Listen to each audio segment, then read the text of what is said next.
I've been practicing environmental law for the last 20 years, and I realized through the time that environmental law is very much focused on the wrong objective, which is just fixing emergencies. And I think environmental law should completely be rethought.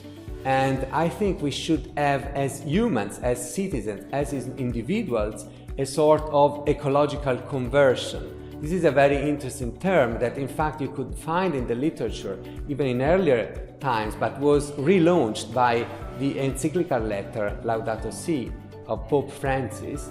And even if you're not a Catholic, I think everybody should read this encyclical letter, because it's really a nice way of expressing the concern that you should have about the protection of our planet.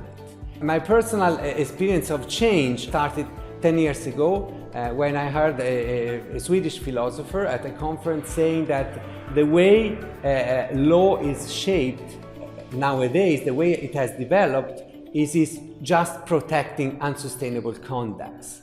So if we keep on, let's say, interpreting and applying the law as we have been doing so far, we're just, helping the system to be unsustainable and to be against us and to be against ecosystem and to be against humans. So we need to rethink the law. And since that time I started, dealing with what can I do about that.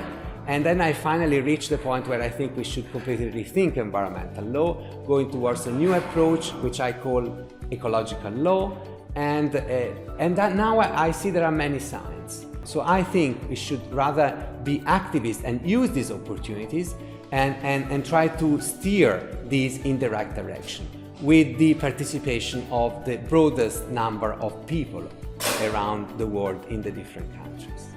And there is a very clear call for ecological conversion. We should be all called to do something as individuals. And so it's very much about the idea that everyone is involved, because there are a lot of people which superficially are interested in environmental protection, in rights of nature, in ecosystem protection, but then in their own life they completely pursue other patterns. And there in the encyclical letter you find very much this idea. We cannot be in favor of extreme consumerism or of the ways of production and consumption that we have right now, and then say, okay, but I'm in favor of rights of nature, sustainable protection. We should start by ourselves. We should create big alliances. We should create a lot of bottom-up approaches. We should connect people in different countries, create global movements, use social networks to do that.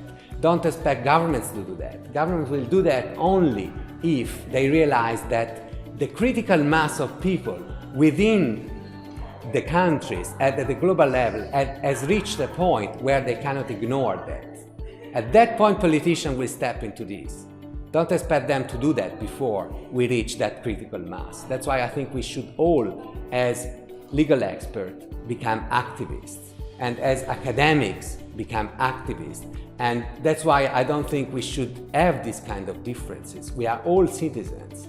We should all have this ecological conversion, and we should all become activists.